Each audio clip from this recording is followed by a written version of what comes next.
¿5? Vamos a estar en Nehemías 5 del 1 al 13. 5 del 1 al 13. Querida iglesia, hoy vamos a seguir avanzando en esta serie en la que nos hemos embarcado y le hemos puesto por título Manos a la obra, manos a la obra. La semana pasada aprendimos que la obra de Dios tiene mucha oposición.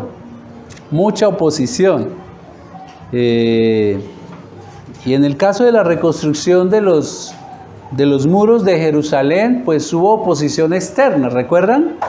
Hubo varios gobernadores e inclusive luego se unieron otros pueblos para hasta venir a atacar al pueblo de Dios con tal de ¿qué? De detener la obra del Señor. Pero eso es imposible. Ahora, vimos también cómo fue que Nehemías enfrentó la oposición. Y es un llamado para que nosotros aprendamos también. Y la enfrentó con una sencilla técnica, o no hablemos de técnica, con una sencilla decisión: oración y acción. Ante la oposición de cualquier tipo, oración y acción, porque si nos quedamos solamente orando y no actuamos, entonces muchas veces es falta de fe. Que recuerden que la fe sin obras es muerta, ¿ya? Y fue tan así que tomó la decisión Nehemías que no pudieron detener la obra. Ellos se dieron cuenta porque Dios les permitió enterarse de las maquinaciones que tenían los enemigos y entonces trabajaban, pero estaban atentos a los enemigos con lanza en mano. Tomaron una decisión en dependencia, en confianza del Señor. Hoy vamos a avanzar y hoy veremos que Nehemías, al ponerse manos a la obra, también tuvo otro inconveniente. Algo que también se levantó en contra de la obra, pero esta vez no es interno, no es externo. Esta vez no es externo la oposición o el problema, ahora es interno. Y este es el reflejo de lo que pasa en la iglesia. Tenemos oposiciones de afuera, leyes, personas que se levantan para impedir que ojalá uno pueda hacer el culto y seguir. Pero es también lo que pasa en nuestras propias vidas. Tenemos oposición para ser fieles al Señor. Entonces, a veces es de afuera, a veces es de adentro, y en este caso hoy vamos a ver una situación interna, un conflicto dentro del pueblo judío. Y vamos a ver cómo Nehemías lo enfrentó, porque es la manera como Dios nos quiere enseñar a nosotros a manejar la vida cristiana, nuestra vida. Y en ese ver cómo Nehemías lo enfrentó, eso nos va a servir para seguir avanzando en la construcción de nuestra vida espiritual para la gloria de Dios. De eso se trata, de ver hoy cómo Nehemías se enfrentó, la manera como Nehemías se enfrentó el conflicto interno, para que nosotros también avancemos en la construcción, no solo de nuestra vida espiritual, sino de esta iglesia salvados por gracia, que la cual la construimos de la mano de Dios, pero entre todos. Entonces vamos a estar en capítulo 5, del 1 al 13, y vamos a ir, como ya estamos acostumbrados, de a poquitos. Veamos cuál fue el conflicto. Versículos 1 al 5. Recuerden que ellos entonces continuaron en la obra, ¿no? Continuaron trabajando. Entonces hubo gran clamor del pueblo y de sus mujeres contra sus hermanos judíos. Había quien decía: nosotros, nuestros hijos y nuestras hijas somos muchos, por tanto hemos pedido prestado grano para comer y vivir. Y había quienes decían: hemos empeñado hasta nuestras tierras, nuestras viñas, nuestras casas, para comprar grano a causa del hambre. Y había quienes decían: hemos tomado prestado dinero para el tributo del rey sobre nuestras tierras y viñas. Ahora bien, nuestra carne es como la carne de nuestros hermanos, nuestros hijos como sus hijos. Y he aquí que nosotros dimos nuestros hijos y nuestras hijas en servidumbre. y algunas de nuestras hijas lo están ya, y no tenemos posibilidad de rescatarlas porque nuestras tierras y nuestras viñas son de otros.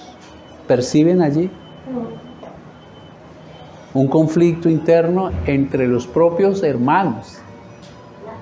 Y unos decían, nos ha tocado vender todo. No sé si usted ha estado en una situación así, donde le ha tocado salir de todo, de todo. Una gran crisis económica estaba viviendo muchas familias de allí de Jerusalén. El texto nos da, no nos dice por qué razón había este problema económico, pero podemos inferir por los capítulos que ya hemos visto atrás, que como hubo una gran guerra y destruyeron el pueblo, la ciudad, pues posiblemente no se habían recuperado. Y es que es difícil recuperarse de una quiebra, es difícil levantarse una ciudad. Y posiblemente esa era la razón por la cual ellos estaban ahora en total desgracia económica. Pero también otra posibilidad puede ser porque si ustedes ven desde el capítulo 1, ellos se entregaron, fue a la construcción, todo el pueblo se entregó a la construcción de la muralla, y posiblemente eso hizo que ya no trabajaran lo suficiente la tierra, y entonces dejaron de producir lo que necesitaban. Y además de eso, pues las familias, como se pueden dar cuenta, eran numerosas. No importa la razón por la cual, ese no es el tema ni lo importante. Lo importante es que había un conflicto, había una necesidad. Y el verso 3 nos deja ver que había una, ¿qué? Hambruna. Yo sé que todos hemos pasado por momentos donde hay situaciones complicadas económicas, pero una hambruna es que pueden pasar muchos meses sin tener de qué comer. Y eso estaba viviendo el pueblo del Señor. Había una hambruna, el alimento escaseaba y no había cómo alimentar sus familias. Y además de eso, pues, tenían que pagar impuestos. Impuestos al rey. Al rey no le importaba si ellos tenían con qué comer, al rey le importaba era que ellos tenían que pagar impuestos. Y yo pienso que es fácil identificarse porque posiblemente todos en algún momento de nuestras vidas hemos tenido situaciones económicas muy difíciles. Muchos, y nosotros somos unos de esos, hemos tenido momentos en que no sabíamos qué íbamos a hacer por la noche de comer para nuestros hijos. Imagínense un poco cómo ellos estaban. Y además de eso, el compromiso. No hay con qué comer, pero fuera de eso el compromiso de pagarle al rey. Y el tema es que usted puede dejar de comer, pero si no le paga al rey, puede perder las tierras y puede perder hasta la vida. Complicada la situación. Esto era otro factor que agravaba la situación de pobreza. Pero tan cierto como que habían pobres, también habían ricos dentro de la misma comunidad en Israel. Dentro de la misma comunidad de Israel, así como habían ricos, habían judíos en el pueblo que tenían dinero, que tenían buena economía. Pero también es cierto que habían unos que abusaban, que lo vimos ahí en el versículo 5. Estuvo tan grave la situación que les tocó inclusive empeñar hasta sus propios hijos. Hasta sus propios hijos. Los pobres venían y le pedían prestado para comprar grano y así mitigar el hambre. Además aumentaban sus deudas tomando préstamo para poder pagar los impuestos al rey. Y todo esto los tenía ahogados en la economía, que tuvieron que hipotecar sus tierras, sus viñedos, es decir, los cultivos de las uvas. También hipotecaron hasta sus propias casas. Ahora, aquí hay un agravante muy importante para que tengamos en cuenta. La tierra para el pueblo judío era supremamente importante. Obviamente lo es para todos tener sus casas. Pero es que la tierra para el pueblo judío tenía un valor más allá del económico. La tierra para el pueblo judío era la demostración tangible de que Dios era fiel a su pueblo. Porque recuerden que Él le prometió darle ¿qué? La tierra prometida. Entonces era la heredad, era lo que sus padres y abuelos y de ahí para atrás habían recibido de Jehová y ahora era el regalo de Dios. Era la manifestación de la fidelidad de Dios a su palabra. Y ahora han perdido su tierra. Pero no solamente su tierra, perdieron sus hijos. Porque se los pedían como parte de pago. Imagínense esa situación, hermanos. Imagínense esa situación. Lamentablemente, hay momentos en que las cosas, en lugar de mejorar, empeoran, y para ellos fue peor. Perdieron su tierra, perdieron sus hijos, los tomaron como esclavos, hermanos. Y eso trajo, sin duda alguna, mucho dolor a los padres. Qué duro es perderlo todo, pero más duro es perder un hijo. Y ellos tenían muchos. Es duro. Ahora, ante la gravedad del asunto, los pobres entonces, ¿qué hicieron? Ahora vieron a Nehemías. Nehemías, el que vino desde Babilonia a ayudarles, y entonces encontraron a alguien a quien acudir, a alguien con quien quejarse, y vinieron y le contaron todo lo que los judíos que tenían forma económica, le estaba haciendo con ellos. Vinieron a contarle cómo sus hermanos se estaban aprovechando de su miseria, de su necesidad. Queridos hermanos, es común ver que en medio de las crisis económicas hay quienes se aprovechan. En medio de la economía, de las crisis económicas, hay quienes aprovechan la oportunidad.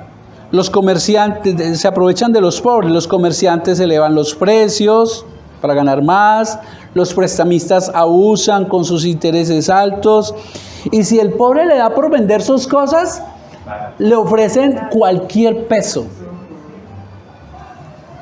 En conclusión, el rico se hace más rico a costa de la necesidad del pobre. Y el pobre se hace más pobre. Ahora, eso es reprochable. Eso es reprochable. Pero ¿saben qué? Pensar que eso sucede dentro del pueblo de Dios también, eso no es solo reprochable, es indignante. Que suceda allá afuera no es aceptable, pero es entendible. Son personas que no conocen de Dios, que no saben qué es la justicia, que es más, consideran que eso es ser pilo. Eso es ser vivo. Eso es entendible, no aceptable. Pero que suceda dentro del pueblo de Dios, hermanos, que era lo que estaba ocurriendo allí en Jerusalén. Que el mismo pueblo de Dios estaba canibalizándose, aprovechándose los que tenían de los que no tenían. Eso no es solo reprochable, es indignante. Cuando alguien no siente dolor por el sufrimiento de un hermano suyo en la iglesia, cuando se puede ayudar al otro y no se hace, no se está dando fruto de justicia. No se está amando al hermano, no se está mostrando, reflejando el amor que Cristo tuvo por nosotros. Él lo dio todo en la cruz. Y a veces nos duele dar un poco. Y olvidamos el verso, todo es de Él, por Él y para Él. No se refleja el amor de Cristo, hermanos. Ahora, esta historia ocurrió, lo de Nehemías, hace más de 2500 años. El error muchas veces cuando estudiamos la palabra es verla como algo histórico y que quedó allá. Pero hagamos un puente hermenéutico, un puente ¿y eso qué tiene que ver conmigo? ¿Las cosas han cambiado? Por eso la palabra de Dios es viva, nunca pasa de moda. Aplica para todos los tiempos, todas las sociedades, todas las regiones. Las cosas no han cambiado, ni afuera, ni adentro. Hoy dentro del pueblo de Dios también hay pobres, esa es una realidad. Y el Señor lo dijo, ¿no? Siempre habrá pobres entre ustedes. Las cosas no han cambiado, queridos. Dentro del pueblo cristiano hoy hay pobres. También hay hermanos que tienen mejor condición económica. Pero lamentablemente, también hay algunos que en algunos se ve la falta de que sea tangible el amor del uno por el otro. Las tres cosas que estamos viendo allí en Nehemías hace 2500 años, pobres, también los hay hoy. Gente con mejor posibilidad económica, no voy a decir que ricos, mejor posibilidad económica también las hay hoy. Pero así como había gente que no le dolía el sufrimiento del hermano y no reflejaba el amor de Cristo, hoy también ocurre dentro del pueblo cristiano. Dentro del pueblo cristiano. Recordemos que, hermanos, que el domingo pasado aprendimos que hay que pasar de la oración a la acción. Y es que muchas veces vamos hasta la oración. Ay, el fulano tal, Señor, ayúdale que consiga un buen trabajo, que haya pan en su mesa, y nos quedamos solo allí. Tenemos que aplicar el principio de la iglesia primitiva, hermanos. Mire, hoy en día y nosotros que por gracia de Dios estamos plantando esta iglesia entre todos nosotros, la referencia no tiene que ser otras iglesias, aunque hay que mirar qué bueno hay allí. Pero la mejor referencia es la iglesia primitiva, la iglesia que aparece en las Escrituras. Y tenemos que aplicar el principio de la iglesia primitiva, Hechos 2:45, que recuerden quienes iniciamos esta iglesia, fue la primer predicación que el Señor nos dio, la iglesia naciente, ¿la recuerdan? Y Hechos 2:45, cuando ellos se convirtieron después de semejante prédica del apóstol Pedro, mire cómo vivían ellos en comunidad. Hechos 2:45, vendían todas sus propiedades y sus bienes y los compartían con todos, escuchen, según la necesidad de cada uno. Ahora, quiero enseñarles algo. Hay que aprender a interpretar la palabra. No estamos diciendo que literalmente salga de sus casas y eso. ¿Cuál es el principio allí? Que todos se preocupaban los unos por los otros para que al otro no le faltara. Ese es el principio. Ese es el principio. Que ellos decidieron vender, pero el principio aquí es el dolor por el hermano y buscar como a nadie dentro de la comunidad, porque somos un cuerpo, hermanos. Cuando usted y yo nos alimentamos, se alimenta desde la raíz de un cabello hasta el último dedito del pie, para que todo el cuerpito esté bien, ¿verdad? Así debe ocurrir en la iglesia, hermanos. El principio, es decir, todos se preocupaban porque a nadie le faltara nada. Eso es amar al prójimo. Eso es amar al prójimo. Aquí en Salvados por Gracia, queridos, hay varias familias en necesidad. Pues uno tiene la oportunidad de hablar con muchos hermanos. Hay varias familias en necesidad y tenemos que ayudarles, tenemos que amarlas y de esa manera honrar al Señor.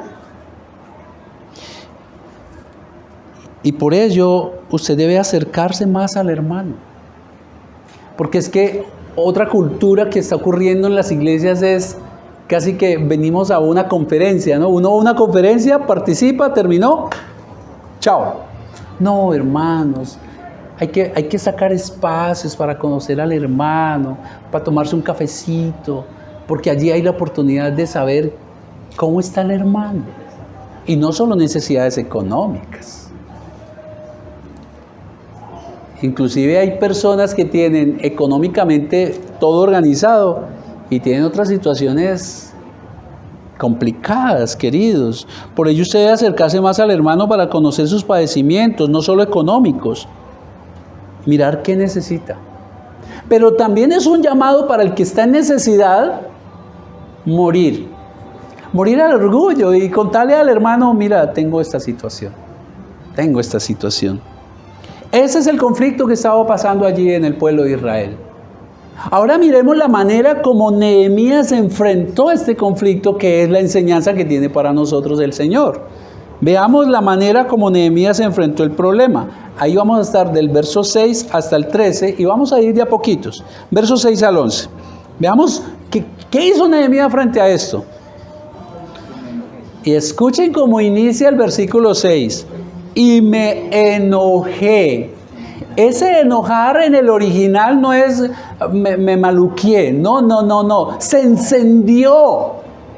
Esa palabra en el original significa encenderse, es encenderse de ira. Y me enojé en gran manera cuando oí su clamor y estas palabras. Entonces lo medité. Mire cómo va una especie de proceso, ¿no? Me enojé y luego medité y reprendí a los nobles y a los oficiales. Eran los del billete. Versículo 7, entonces lo medité y reprendí a los nobles y a los oficiales y les dije, ¿exigís interés cada uno a vuestros hermanos? Y convoqué entre ellos una gran asamblea, una reunión. Versículo 8, y les dije, nosotros según, refiriéndose a él, ¿no? Nosotros según nuestras posibilidades rescatamos a nuestros hermanos judíos que habían sido vendidos a las naciones. ¿Y vosotros vendéis aún a vuestros hermanos y serán vendidos a nosotros? Y callaron, pues no tuvieron que responder. ¿Qué dicen ante eso? Es que ante la verdad no hay nada que se pueda oponer, hermanos. Versículo 9. Y dije, no es bueno lo que hacéis. ¿No andaréis en el temor de nuestro Dios para no ser oprobio de las naciones enemigas nuestras? También yo y mis hermanos y mis criados les hemos prestado dinero y grano. Quitémosle ahora ese gravamen. Os ruego que les devolváis hoy sus tierras, sus viñas, sus olivares y sus casas, la 100ª parte del dinero, del grano y del vino, del aceite que demandáis de ellos como intereses. Nehemías en el versículo 6 nos deja ver que al escuchar lo que estaban viviendo las familias pobres de Jerusalén, se encendió en ira. Y la pregunta que surge aquí es, ¿y cómo se siente usted? ¿Cómo nos sentimos cuando nos damos cuenta que está pasando una injusticia a nosotros? ¿Cómo nos sentimos ante la injusticia? Porque eso es una especie de termómetro, queridos.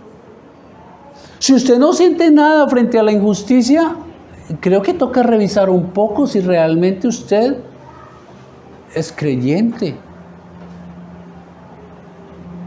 Bueno, Jair, ¿y por qué?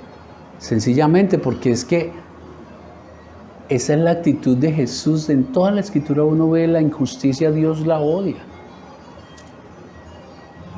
¿Cómo reaccionamos frente a la injusticia, queridos? Estamos llamados a odiar lo que Dios odia. El enojo de Nehemías, recuerde que la palabra de Dios, las Escrituras son inspiradas por Dios. Al fin y al cabo, Él es el que las inspiró. Entonces, la actitud, la emoción que tuvo Nehemías frente a esto, no es nada más ni nada menos que el reflejo ¿de qué? Del sentimiento de Dios. Cuando usted lee y ve emociones aquí, usted debe pensar, esto fue lo que sintió Dios, porque Él está detrás de la Escritura. Debemos odiar lo que Dios odia, hermanos.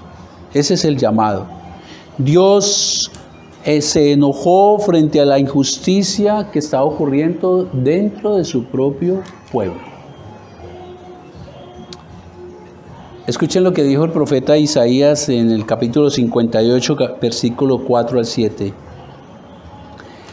He aquí, inspirado por el Señor, ¿no? Dice el Señor, he aquí que sus ayunos son ocasión de contiendas y de riñas. Mire para lo que usaban el ayuno. Para herir con el puño de perversidad. No pueden seguir ayunando como ahora, con el objeto de hacer oír su voz en lo alto, que todo el mundo le vea. Hoy miren yo cómo ayuno, miren yo cómo ofrendo, miren yo cómo oro y alabo al Señor. ¿Eso está mal? No, mientras sea genuino y haya un cambio en el corazón, porque escuchen lo que sigue. Dice el Señor, ¿es este el ayuno que yo escogí? ¿Es este el ayuno que yo quiero? ¿Solo un día en el que el hombre se aflija a sí mismo? ¿Acaso el doblegar la cabeza como un junco y el acostarse sobre silicio y ceniza es lo que llaman ayuno y día agradable al Señor? ¿No consiste más bien el ayuno que yo escogí en desatar las ligaduras de impiedad, en soltar las ataduras del yugo, en dejar libres a los quebrantados y en romper todo yugo? Mire cómo tiene que haber coherencia entre estas cosas que son necesarias. No hay que ayunar, por supuesto que sí. No hay que orar, por supuesto que sí. No hay que ofrendar, por supuesto que sí. Pero también tenemos que reflejar la misericordia de Dios en nuestras relaciones.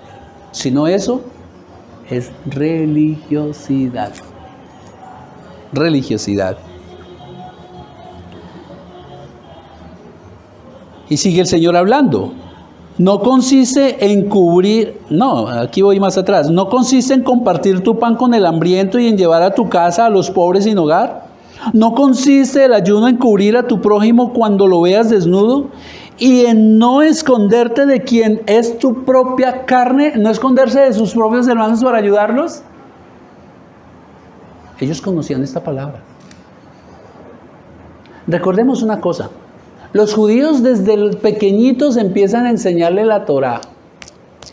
Hasta hoy en día. Ellos le recitan el Antiguo Testamento de memoria. Ellos conocían esto. Como nosotros también conocemos mucha palabra de Dios. El tema es si vivimos de acuerdo a la palabra de Dios. Queridos, Dios no acepta algo que parece piadoso como el ayuno en este caso, pero que en realidad no es el reflejo de un cambio interno, genuino, en que nosotros hemos abandonado el pecado. Y que si se actúa de esta manera no tenemos compasión con el necesitado. La religiosidad es abominación a los ojos de Dios. ¿Recuerdan lo que Jesús dijo de los fariseos? Ellos ayunaban, diezmaban hasta de cualquier cosita.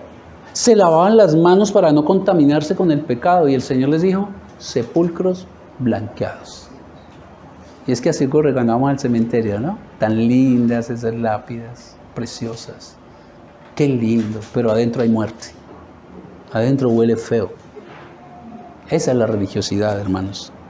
Versículo 7. Nehemías estaba enojado. Pero observen algo que nos puede enseñar muchísimo. Entonces lo medité.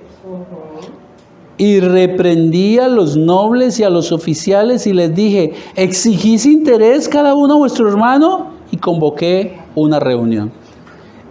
Miren cómo Nehemías obró con sabiduría. Él no obró en el calor de la ira como a muchos nos puede pasar.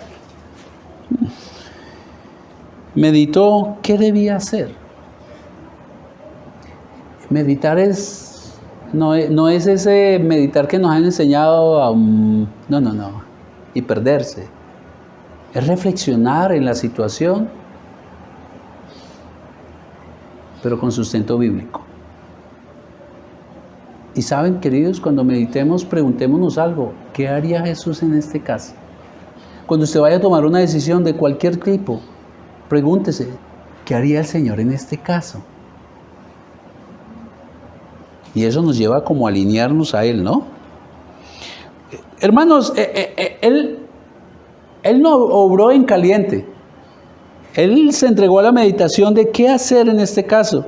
Cuando tenemos la cabeza caliente no pensamos con sabiduría y podemos decir o hacer cosas de las cuales después nos arrepentimos.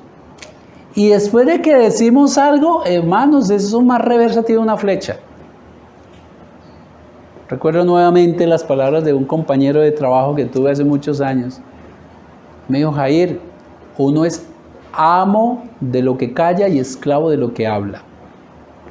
No, es que yo no quise decir eso, lo dijo. No, es que yo no quise empujarte. Lo hizo. Lo hizo, a veces en la calentura, con los hijos, con la pareja, con los compañeros de trabajo, o sea, en tantas ocasiones, hermanos. Cuando tenemos la cabeza caliente no pensamos con sabiduría. Nehemías reflexionó en la situación y luego sí, entonces entró a hacer algo, reprender a los hermanos judíos que estaban abusando.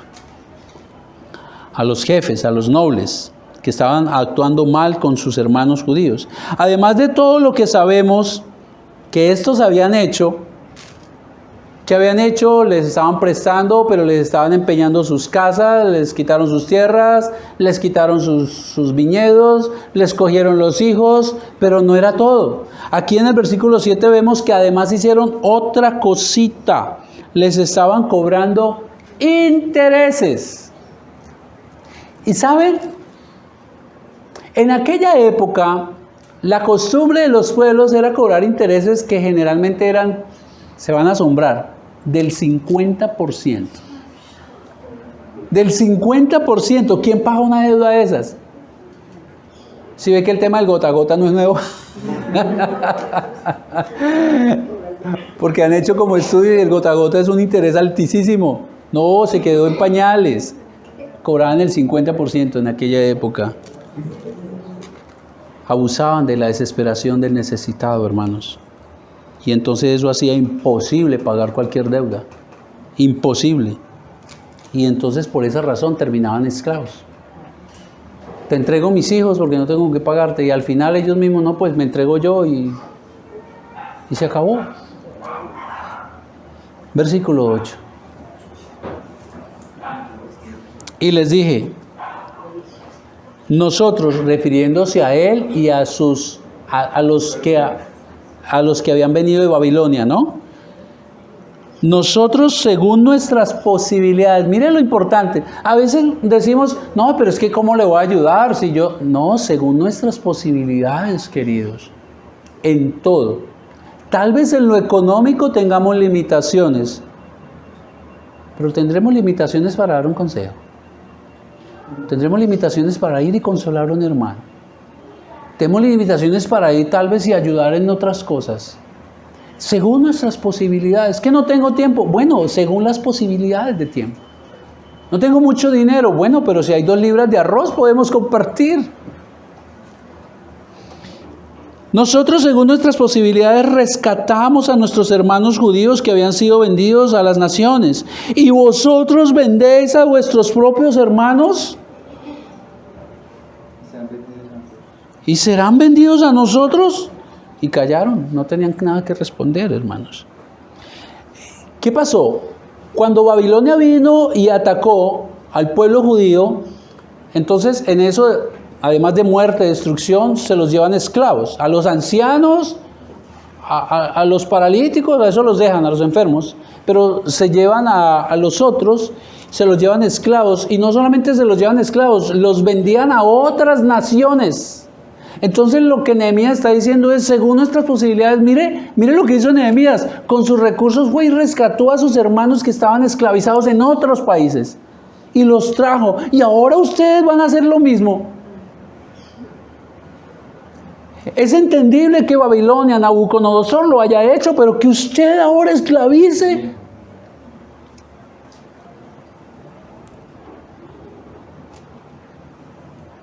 No solamente los estaban esclavizando, también los estaban vendiendo a otras naciones, como lo hizo el impío de Nabucodonosor.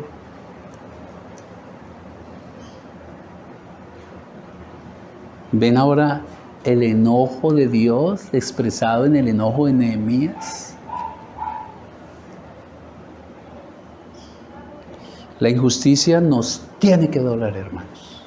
Nos tiene que doler la injusticia. Versículo 9, sigamos avanzando.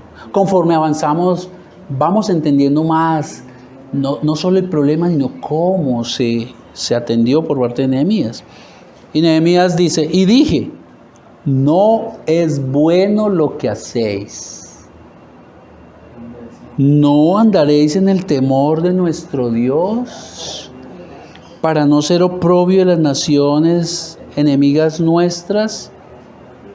No es bueno lo que hacéis. Aquí está el gran pecado. Ahora Nehemías, conocedor de las Escrituras, les hace ver que al no considerar al pobre, estaban ofendiendo a Dios y no tenían temor de las consecuencias. No está bien lo que están haciendo. Ustedes no tienen temor de Jehová.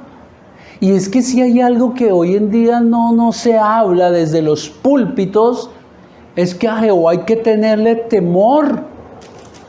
Entonces algunos, no, pues sí, es que ese es un temor, pues, reverente. Sí, obviamente que es reverente. Pero al fin y al cabo hay que tenerle temor.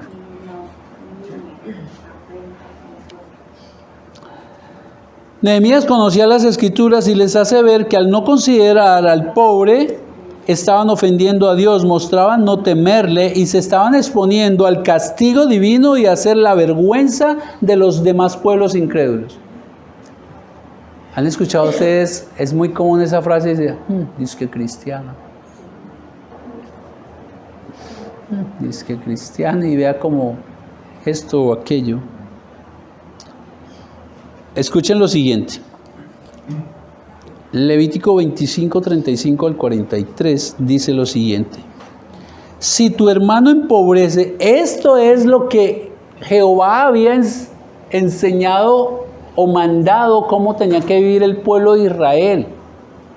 Las leyes. Recuerde que se formó una nación. Así es como se va a manejar mi pueblo. Y entonces el Señor les mandó esto. Si tu hermano empobrece y busca tu ayuda, tú lo ampararás. ¿Estaban haciendo eso? Vivirá contigo como si fuera un forastero y extranjero. ¿Qué quiere decir eso? Lo que pasa es que los forasteros y extranjeros eran pobres. Lo mismo las viudas, y entonces el Señor siempre mandaba a acogerlos. Vivirá contigo como si fuera un forastero y extranjero. Si le prestas dinero, no le pedirás que te pague intereses. ¿Y qué estaban haciendo? O ganancias. Al contrario, tendrás temor de tu Dios y tu hermano vivirá contigo. No le prestarás dinero ni víveres a la manera de los usureros. Yo soy el Señor tu Dios. Yo soy el Señor su Dios que los sacó de la tierra de Egipto para darles la tierra de Canaán y para ser su Dios. Continúa el Señor hablando. Si tu hermano empobrece y estando contigo te pide comprarlo, no lo tratarás como a un esclavo. Vivirá contigo como criado y como extranjero y te servirá hasta el año del jubileo. Cada 7 años, si la persona pues sí, no tenía trabajo, no podía tratar, entonces se ofrecía. Pero no para que lo tratara como esclavo, sino como un sirviente. Entonces me vengo a trabajar contigo, mi hermano. Pero el Señor también dictaminó, tan bello mi Señor, cada 7 años había el año del jubileo. Y todas las deudas se perdonaban. Todas las tierras se devolvían. Tú quedabas libre.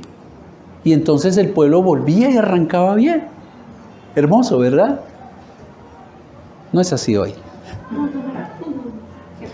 Ese año saldrá libre de tu casa, junto con sus hijos, para volver a su familia y reintegrarse a las propiedades de sus padres.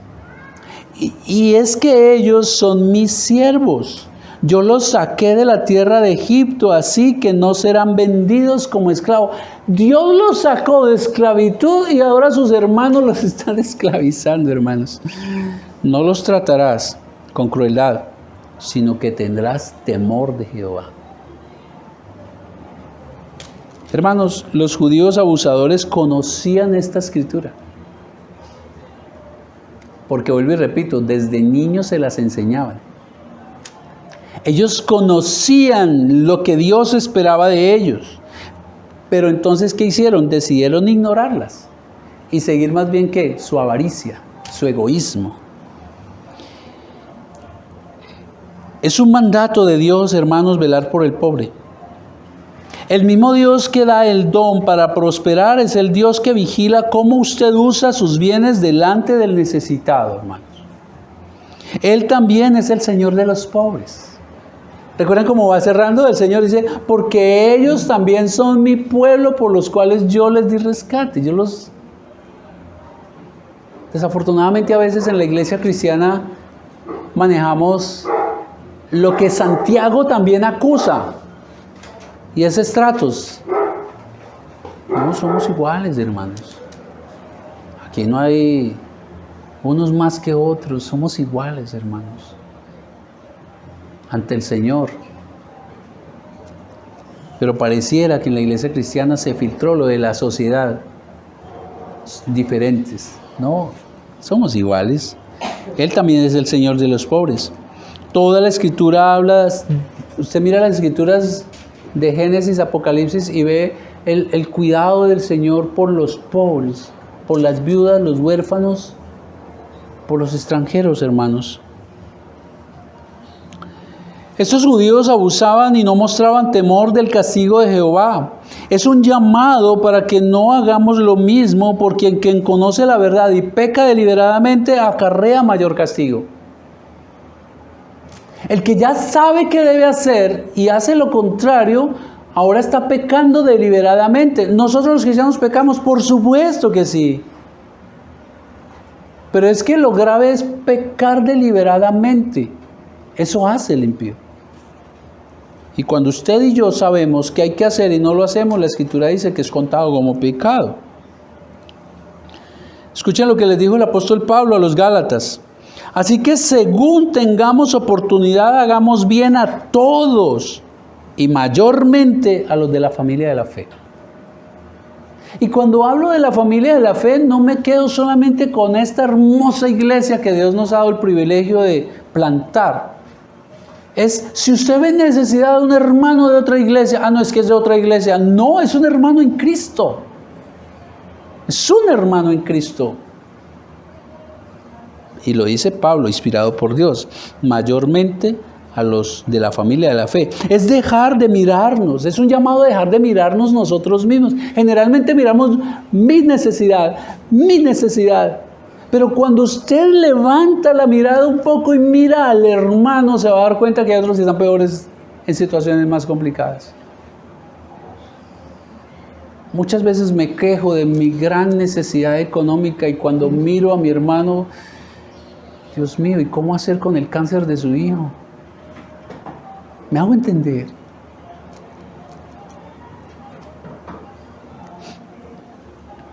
Hay quienes tienen problemas más grandes que los nuestros, no solo económicos, de otras índoles.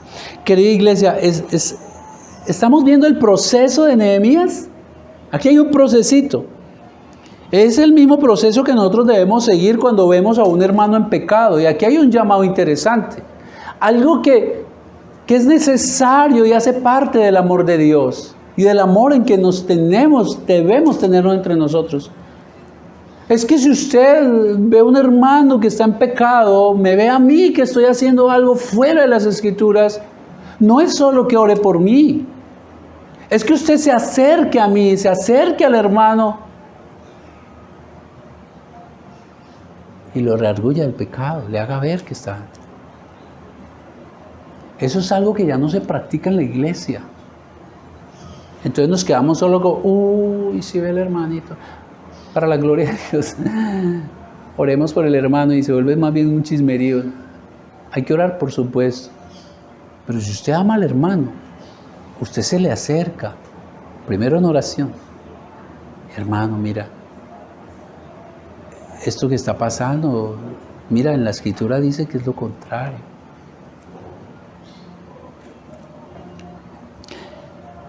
Es un proceso que debemos seguir, hermanos, no solamente en el tema de la iglesia, es un proceso para con los hijos. Miremoslo. No es solo molestarse por el pecado. Obviamente que uno se debe molestar, ¿no?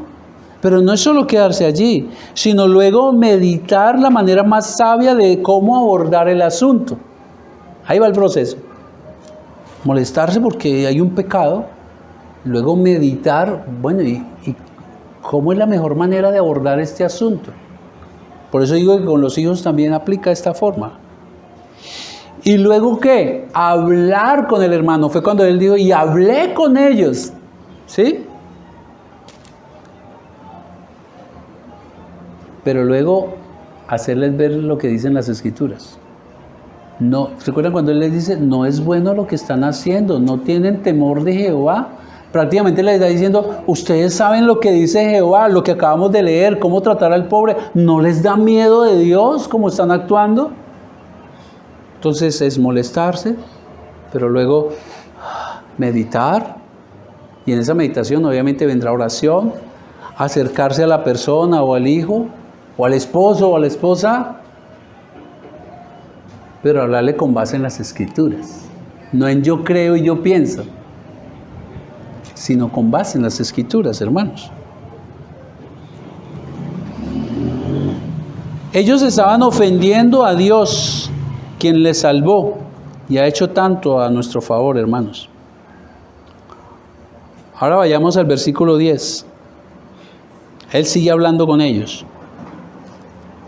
Y también yo y mis hermanos y mis criados les hemos prestado dinero y grano. Quitémosle ahora este gravamen. Os ruego que les devolváis hoy sus tierras, sus viñas, sus olivares, sus casas y la centésima parte del dinero, del grano, del vino, del aceite que demandáis de ellos con intereses. Observen cómo Nehemías no solo se quedó en, usted está haciendo mal delante de Dios. Ahora les llama ¿a qué? Al arrepentimiento. Cambien esa forma en como ustedes están actuando. Es lo que les está diciendo. Nehemías también había prestado a los pobres, pero no abusaba de ellos. Él obedecía el mandato de Dios. Nehemías nos deja ver que su autoridad para reprender, porque en eso también es necesario ver, tenemos autoridad para irle a decir al otro. Y él nos deja ver que su autoridad para ir a reprender a los hermanos judíos no ostentaba en ser él el gobernador. Porque es que un título por sí no da autoridad, aunque a mí me toca obedecerle al jefe porque tiene título, pero no es mi autoridad, son dos cosas distintas. La autoridad de Nehemías emergía ¿de qué? Del conocimiento de las Escrituras que hemos visto desde el capítulo 1, del temor a Jehová que lo hemos visto desde ese capítulo, pero ahora nos deja ver otra cosa, su coherencia, su ejemplo. Nosotros también les hemos prestado y no hacemos como ustedes. Nosotros con nuestros recursos hemos rescatado a los que estaban esclavos y ustedes los están esclavizando. Porque es que, queridos, tenemos que tener autoridad moral también. Si no, el otro no nos va a prestar atención. No, es que yo soy ese. No. El mismo pastor, hermanos. En el conocimiento de Dios, pero en la obediencia también. Entonces ahí sí hay autoridad. Ahí sí hay autoridad, hermanos.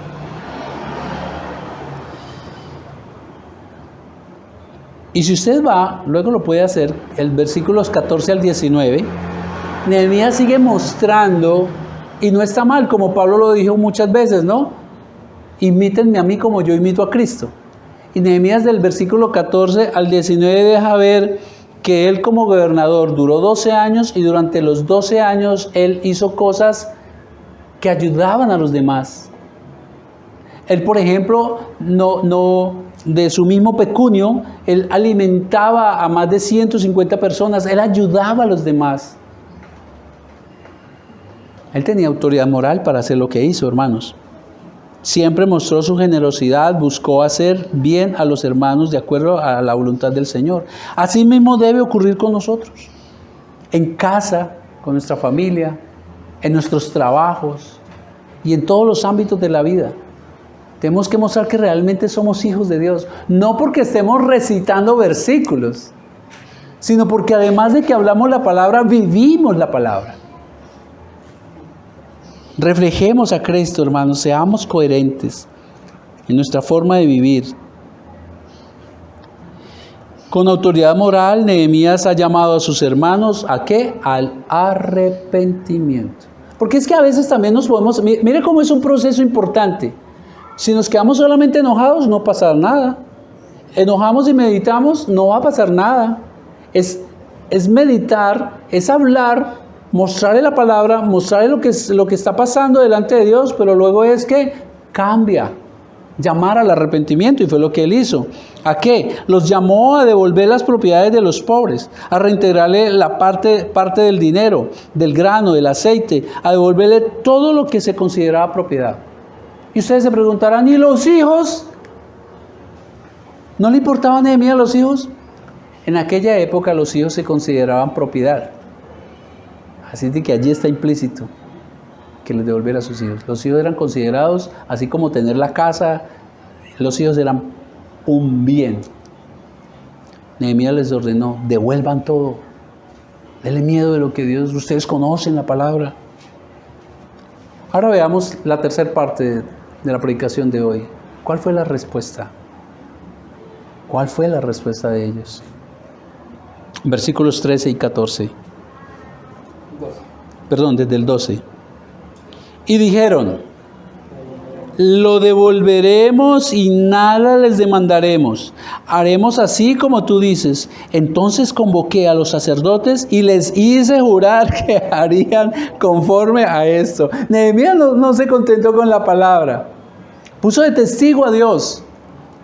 Puso los sacerdotes, representantes de Dios. No, venga, reafírmenmelo. Entonces convoqué a los sacerdotes y les hice jurar que harían conforme a esto.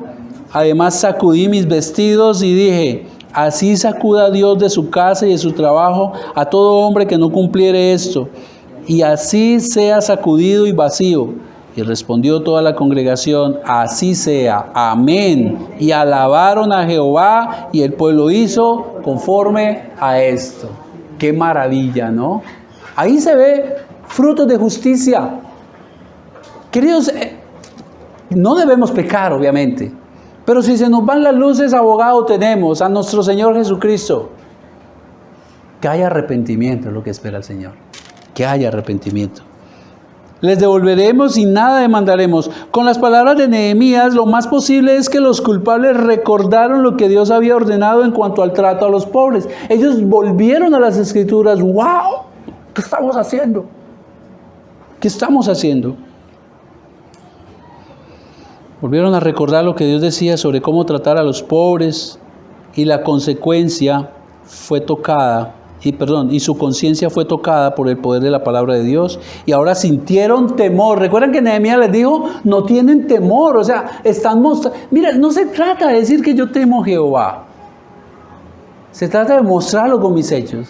No se trata de decir que amo a Jehová, se trata de mostrarlo con hechos. Y ellos lo que estaban mostrando era que no amaban ni temían a Jehová con lo que estaban haciendo. Ahora sí tuvieron temor del Señor. Y entonces hubo un genuino arrepentimiento. Devolvieron todo y perdonaron las deudas. Fue tan serio su compromiso que juraron delante de los sacerdotes, conscientes de que no cumplir, Dios les castigaría. Como un padre lo hace con sus hijos. Porque al que amo, disciplina, dice el Señor. Y terminaron como alabando al Señor, alabando a Jehová. Sin duda esto trajo paz al pueblo. Trajo paz, armonía. Es que cuando hay pan en la mesa, hermanos, y mis hijos están bien, yo estoy bien. Y cuando todo el pueblo de Jehová, toda la iglesia está bien, pues hay alegría, hay armonía, hay paz. Así el pueblo entonces pudo, ¿qué? Continuar la obra. La obra se había detenido. Recuerden que él llamó a la asamblea, no, casi que ¿de qué sirve seguir construyendo si aquí hay un problema? Por eso, hermanos, el título de la predicación de hoy, que hasta ahora lo doy, es: sin amor no hay continuación de la construcción. Sin amor no se puede continuar construyendo, hermanos. Así el pueblo pudo continuar con manos a la obra en la construcción de la muralla. Y asimismo, cuando obramos conforme a la voluntad de Dios, podemos seguir avanzando en la construcción de nuestra vida espiritual y de la iglesia para nuestro Señor Jesucristo. Y cierro con esto, queridos. Todos debemos seguir el ejemplo de nuestro Señor Jesucristo. Si bien Nehemías es un buen ejemplo, es un hombre falible, pero el mejor ejemplo es el de Cristo. Como dijo el apóstol Pablo en 2 Corintios 8:9, porque conocen la gracia de nuestro Señor Jesucristo, que siendo rico, por amor de ustedes se hizo pobre para que ustedes con su pobreza fueran enriquecidos. Y no estoy hablando aquí de prosperidad económica. Aquí nosotros no manejamos ese tema de la teología de la prosperidad. ¿A qué se refiere? Jesús en su gracia, siendo rico, se hizo pobre para que usted por su pobreza se hiciera rico. Jesús Dios mismo, Dios Hijo, siendo rico, dueño de todo el universo, lleno de poder y autoridad, honor y majestad, no se aferró a ello. Y se desprendió voluntariamente. Se hizo pobre. ¿Qué quiere decir? Se limitó a sí mismo haciéndose un simple hombre. Y se hizo pobre más al ser humillado y a morir en la cruz como un vil delincuente. ¿Y todo por qué? Por amor. Todo por amor. Por amor del pecador. Por amor a usted y por amor a mí. ¿Cómo no obrar igual que Él, hermanos? Por amor a usted y a mí, ¿para qué? Para reconciliarnos con el Padre, para hacernos hijos del Señor y darnos vida abundante, vida eterna, haciéndonos coherederos de las riquezas de Cristo, riquezas espirituales, hermanos.